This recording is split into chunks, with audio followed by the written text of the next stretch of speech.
Welcome to Crafting Creativity. I am Noah Mittman, the owner of Snowman Films. Today I want to talk about time management, which is interesting because it's something I'm currently working on and something I'm occasionally winning at. This episode is slightly late on the upload. Go figure. We don't build the lives we want by saving time. We build the lives we want and then time saves itself. When an emergency happens in life, we deal with it, like a car problem. It could take hours or days to deal with it, but you get it done because it is necessary for your life to continue at the same pace.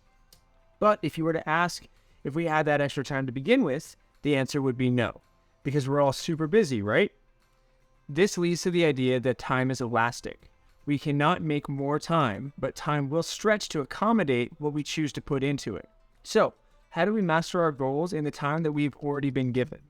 Treat your priorities like a life emergency.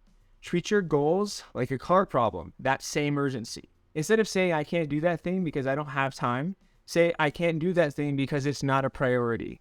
This means that time is a choice. So how do we choose what to spend our time on that is deserving? We make it a fun exercise. Travel into the future in your mind and write yourself a performance review for next year. What 3 to 5 things would make it a great year for you professionally? Feel free to pause this video whenever you need to participate with us. Now, do the same for your personal life. Write next year's family holiday letter. What 3 to 5 things made it an incredible year for you personally? Write it down.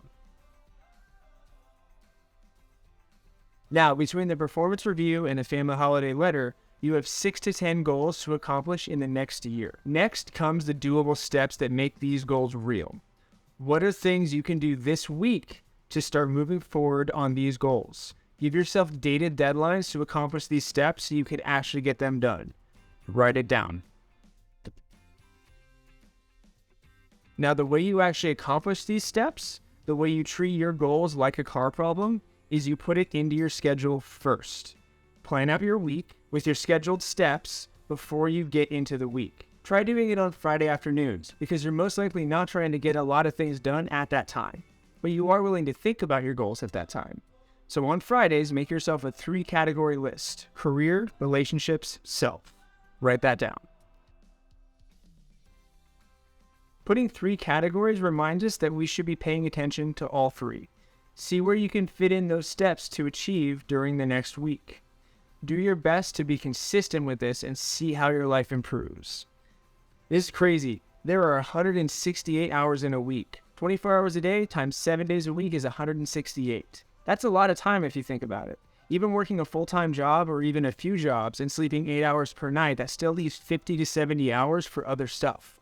In those spare moments, consider doing something else than pulling out your phone or jumping onto Netflix. Make that 50 to 70 hours per week work for you and get yourself to where you want to be professionally and personally. Build the life you want in the time that you've got. Thank you so much for watching. If you enjoyed this video, please like, share, and subscribe. Do all the things.